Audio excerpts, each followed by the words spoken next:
February 5 இந்த news பார்க்கலாம். First பேஜில் Manipur president rule ends. So Khemchand new CM அப்படின்னு சொல்லியிருக்காங்க. ஸோ பிரசிடென்ட் ரூலுக்கு என்ன ஆர்டிகல்ன்றதை பார்த்துக்கோங்க. ஆர்டிகல் 356, அப்போ வந்து ஆர்டிகல் 365, ஆர்டிகல் 352 எதுக்கு யூஸ். ஸோ இந்த மாதிரி விஷயத்தையும் கம்பேர் பண்ணி பார்த்துக்கோங்க.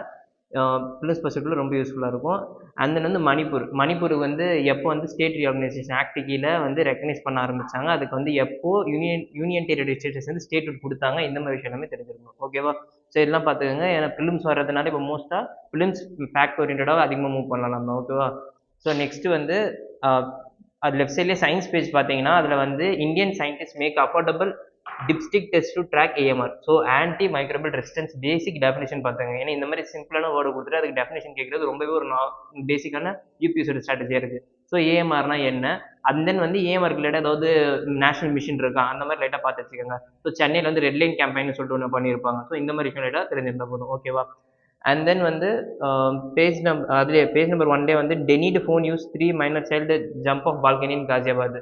ஸோ வந்து மொபைல் அடிக்ஷன் அப்படின்றது எவ்வளோ பெரிய ட்ராஜடியாக இருக்குன்றதுக்கு ஒரு சின்ன எக்ஸாம்பிள் தான் வந்து லைட்டாக பார்த்துக்கோங்க. ப்ராப்பர் கவுன்சிலிங்கு, சோஷியலைசேஷன் இதெல்லாம் வந்து ஃபேக்டராக இருக்கும் அது பெட்டராக பண்ணுறதுக்கு அப்படின்னு சொல்லிட்டு இருக்குது. ஓகேவா? அவ்வளோதான் ஃபர்ஸ்ட் பேஜில். செகண்ட் பேஜில் தேர்ட் பேஜில் வந்து avian influenza strains found in crow samples. So இப்போ ஏவின் இன்ஃப்ளூயன்ஸா வைரஸ்ன்றது என்ன, H5N1 வைரஸ்ன்னு சொல்லுவாங்க. ஓகேங்களா? இதோட மொபைலிட்டி, அதாவது டெத் ரேட் வந்து ரொம்பவே ஹை அப்படின்னு சொல்கிறாங்க. 60% கிட்ட வந்து மார்பிடிட்டி ரேட் சொல்கிறாங்க, அண்ட் தென் மொர்டாலிட்டி ரேட் சொல்கிறாங்க. அதே டைம் வந்து ஹைலி பேத்தஜெனிக், அதாவது ஈஸியாக ஸ்ப்ரெட் ஆகும். ஆனால் வந்து கண்டாமினேஷன், அதாவது எப்படி ஸ்ப்ரெட் ஆகும்னு பார்த்தா டேரெக்டாக இப்போ வந்து ஃப்ளூ மாதிரி தும்பல் மாதிரி அப்படிலாம் ஸ்ப்ரெட் ஆகாது. டேரெக்ட் கான்டாக்ட் அந்த இன்ஃபெக்டட் அனிமல் கிட்ட அது மூலியமாக தான் ஸ்ப்ரெட் ஆகும். ஸோ இது தெரிஞ்சிருக்கணும். அண்ட் தென் இதை கவுண்டர் பண்ணுறதுக்கு ஹூ வந்து ஒரு மெடிசன் சொல்லியிருக்காங்க, ஒரு ஆன்டிபயோட்டிக். அது என்னன்னு சொல்லிட்டு பார்த்தா ஒஸ்டெடமைண்டர். ஸோ இது என்னன்றதையும் லைட்டாக பார்த்து வச்சுக்கோங்க, வேறு எதுவும் தேவையில்லை. ஓகேவா?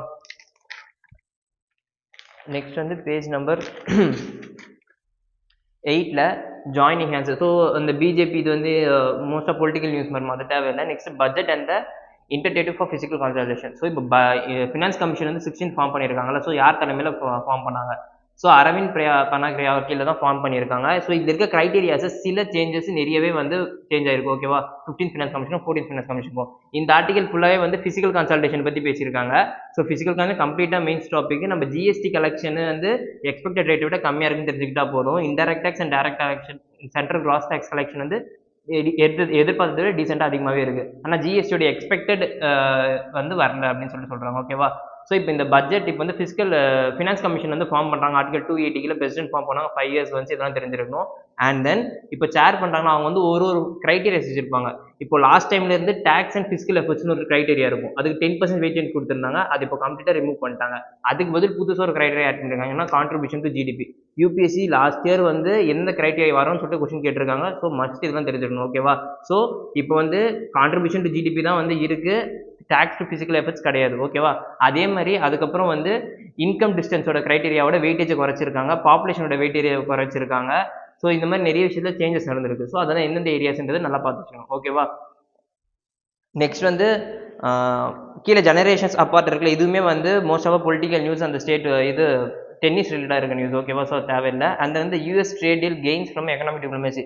ஸோ யூஎஸ் ட்ரேட் டீல்ஸ்ன்னு பார்க்கும்போது இப்போ இருக்க ட்ரேட் டீல்ஸ் உங்களுக்கு பெட்டர்மெண்ட் தரும் அப்படின்றது வரைக்கும் ஓகே இருக்கட்டும். இந்த ஆர்டிக்கலில் ஃபியூச்சரிஸ்டிக் எப்படி எங்கேஜ் பண்ணலாம்னு சொல்கிறாங்க. நமக்கு ப்ரிலிம்ஸ் ஸ்பெசிஃபிக் என்ன தெரியணும்னு சொல்லிட்டா காம்காசா இந்த மாதிரி அக்ரிமெண்ட்ஸ்லாம் இருக்குது. ஸோ இதெல்லாம் வந்து நம்ம எப்போ சைன் பண்ணி லைட்டாக இயர் மட்டும் தெரிஞ்சுக்கோங்க. இந்த மாதிரி அக்ரிமெண்ட்ஸ் வேறு கண்ட்ரிஸ் கூட எதுக்குலாம் சைன் பண்ணியிருக்கணும் தெரிஞ்சிருக்கணும். ஓகேவா? So next turning point for nuclear deterrence.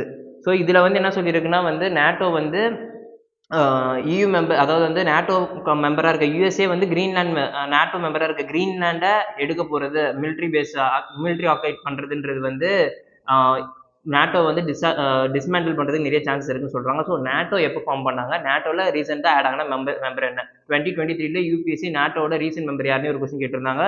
So நம்ம தெரிஞ்சு வச்சிருக்கணும். ஓகேவா? வேற என்ன பார்த்தோன்னா வந்து நியூக்ளியர் நான் ப்ராலிஃபரேஷன் ட்ரீட்டி, அப்புறமா சிடிபிடி ட்ரீட்டி, இந்த மாதிரி விஷயம் எல்லாத்துக்குமே வந்து நம்ம இந்தியா மெம்பராக இருக்குமா இல்லையா இதெல்லாம் பேசிக்காக தெரிஞ்சிடும். ஆஸ்திரியா சப்ளை குரூப் இந்த மாதிரி எல்லாத்தையுமே வந்து இந்தியா மெம்பராக இருக்கா இல்லையான்றது பேசிக்காக தெரிஞ்சிடணும். ஓகேவா? வேற எதுவும் ப்ளஸ் இல்லை இம்பார்ட்டன்ட் இல்லைம்மா. நெக்ஸ்ட் வந்து பேஜ் நம்பர் 12ல denotified tribes seek constitutional recognition separate census entry. So denotified ட்ரைப்ஸ்னா என்னது, இந்த கிரிமினல் ட்ரைப்ஸ் ஆக்ட் கீழே இருக்கவங்கள அதாவது வந்து பிரிட்டிஷ் டைமில் போட்டது, அதில் வந்து இருக்கவங்கள வந்து டீநோட்டிஃபை பண்ணியிருப்பாங்க. அவங்களாம் கிரிமினல் ட்ரைப்ஸ்லாம் கிடையாது அப்படின்னு சொல்லிட்டு டீநோட்டிஃபை பண்ணியிருப்பாங்க. அதுதான் வேறு எதுவும் இல்லை. ஓகேவா? ஸோ வந்து இப்போ இந்த ஆக்ட் வந்து 1952 ரிப்பீல் பண்ணியிருப்பாங்க. ஏற்கனவே 1872 போட்ட ஆக்டை. அண்ட் தென் வந்து கிட்டத்தட்ட 1200 டீநோட்டிஃபைட் ட்ரைப் கம்யூனிட்டிஸ் இருக்காங்க. ஓகேவா? ஸோ சென்சஸ் அவங்களுக்கு ஸ்பெசிஃபிக்காக செப்பரேட்டாக ஒரு ஸ்பேஸ் கொடுக்கணும் அவங்கள பற்றி சென்சஸ் எடுக்கிறதுக்குன்னு சொல்லியிருக்காங்க. ஓகேவா? அண்ட் தென் இதில் என்ன இருக்குன்னா, டீநோட்டிஃபைட் ட்ரைப்ஸ்னா மோஸ்ட்டாக எஸ்சி, எஸ்டி, ஓபிசி தான் இருக்கும். அந்த கம்யூனிட்டிஸ் எல்லாமே மோர் தென் 250 கம்யூனிட்டிஸ் வந்து யாராக இருக்காங்க, டீநோட்டிஃபைட் ட்ரைப்ஸாக இருக்காங்க. ஸோ அதுவுமே நம்ம தெரிஞ்சிருக்கணும். ஓகேவா? ஸோ நெக்ஸ்ட் வந்து பேஜ் நம்பர் 12 கீழே வந்து பார்த்தீங்கன்னா, Indian cities could see for higher temperature rise than projected say study. So இதில் இருக்க மெயினான ஃபேக்டர் என்ன பார்க்கணும், urban heat island effect. Basic definition என்னன்னு பார்த்துக்கோங்க. வேறு எதுவும் இல்லை தேவையில்லை. ஓகேவா? நெக்ஸ்ட் பேஜ் நம்பர் 13ல IT stock slumps and Anthropic tool launch அப்படின்னு சொல்லியிருக்கு. ஸோ ஐடி ஸ்டாக்ஸ் எல்லாமே வந்து ரொம்பவே வந்து கம்மி வேல்யூ போயிருக்கு நேற்று ஸ்டாக் மார்க்கெட்டில். எதனாலலாம் வந்து ஒரு AI based Anthropic tool launch பண்ணியிருக்காங்க. ஓகேவா? இது என்னன்னா, எண்ட் டு எண்ட் ஒர்க்கை வந்து ஏஐ கம்ப்ளீட்டாக பார்த்துக்கும், ஹியூமன் இன்டர்ஃபேஸ் தேவையில்லை அப்படின்றது தான் சாஃப்ட்வேர் ரிலேட்டடான பேசிக் ஃபங்க்ஷன்ஸ். ஓகேவா? ஸோ அது ஏஐ பார்த்துக்கும், ஹியூமன் இன்டர்ஃபேஸ் தேவையில்லை அப்படின்னு சொல்கிறது தான். அப்படி நடக்கிறது மூலயமா என்ன ஆகும்னா வந்து மாசிவ் ஹியூமன் அன்எம்ப்ளாய்மெண்ட் நடக்க போகுது அப்படின்றது தான் வந்து இவங்க சொல்லியிருக்க கான்செப்ட். ஸோ ஆந்த்ரோபனிக் டூல்னா என்னோட லைட்டாக பார்த்து வச்சுக்கோங்க. அது யார் எப்போ லான்ச் ஆச்சுன்றதையும் லைட்டாக தெரிஞ்சுக்கோங்க. ஓகேவா? ரொம்ப ஃபேக்ட்ஸ் தேவையில்லை, ஜென்ரலாக தெரிஞ்சுக்கிட்டா போதும். நெக்ஸ்ட் வந்து பேஜ் நம்பர் 14ல எதுவும் பெருசாக இம்பார்ட்டண்ட்டாக இல்லாமல் ஈரான் வந்து சுற்றி இருக்க நெய்பரிங் கண்ட்ரிஸ்லாம் பார்த்து வச்சுக்கோங்க. ஓகேவா? ஏன்னா ஈரான் ரிப்பீட்டடாக இந்த இயர் ஃபுல்லாகவே ஈரான் நியூஸ் இருந்துட்டு இருக்கு. ஸோ ஈரான் பார்டரிங் ஸ்டேட்ஸ் எல்லாமே பார்த்து வச்சுக்கோங்க. ஓகேவா? இதே மாதிரி தான் ரஷ்யா உக்ரைன் வார் போகும்போது உக்ரைனோட பார்டரிங் ஸ்டேட்ஸ் வச்சு கொஸ்டின் கேட்டாங்க. நம்ம வந்து நடக்கிற இன்சிடென்ட் ரெகுலராக இருந்துகிட்டே இருக்கு அப்படின்னு சொல்லிட்டு அதை கேஷுவலாக விட்டுறக்கூடாது. அதில் இருக்க நுவான்ஸ் பாயிண்ட், அதாவது அங்கே என்ன ரிவர் ஃப்ளோ ஆகுது, இந்த மாதிரி விஷயம் எல்லாமே நம்மளுக்கு தெரிஞ்சிருக்கணும். ஸோ ஈரானை பொறுத்த வரைக்கும் நம்ம சபஹர் போர்ட் இம்பார்ட்டண்டான ஃபேக்டராக இருக்கும். அப்போ வந்து ஈஸ்ட் எக்கனாமிக் காரிடார் வந்து கனெக்டிவிட்டிக்கு இம்பார்ட்டன்ட் ஃபேக்டராக இருக்கும். ஸோ இந்த மாதிரி விஷயமே தெரிஞ்சிருக்கும். ஓகேவா? வேறு எதுவும் இல்லை. ஸோ ஸ்போர்ட்ஸ் நியூஸ் எதுவும் இல்லைம்மா.